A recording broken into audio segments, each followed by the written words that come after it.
Moirang INA Martyrs Memorial Complex na laiba Moirang Kangladasu ngarang laibak asig Independence Day githaro mapungphana pangthokre INA Martyrs Memorial Complex Local Advisory Committee na sinduna pangthokhiba tharo maduda committee asigi convener Y Modhu INA War Museum cum Library Curator Dr. Lystrom Sadhana Central Forcing amadi committee ge members ni saruk yakhi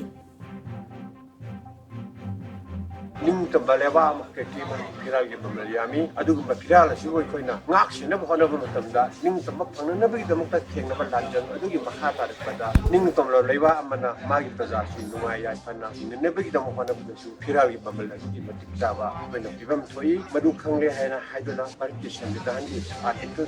khapni wal ke su ko 10 fundamental chi hit pi madu manu du de da marki jati phiral bu ke ma to ko na to ba yawi aduga loina loina na ngasi bharati lenga ki pampo iba prime minister di Narendra Modi na sigum bang har tiranga gi program ma kha sei ku ni pangpok pa ki sal ko mo ina pangpok chabani maramaduna ikoina bharat basi amo ina bharat ki praja gi apun ma satam ngang na ba ngai ya khaba marang kai ni na bu da mo ko ina bharat ki ma gi pachu hum phiral ste ku na sim do gi hari ba sim ko bu ku sim do na sim ko ka chak pok chana pangpok chari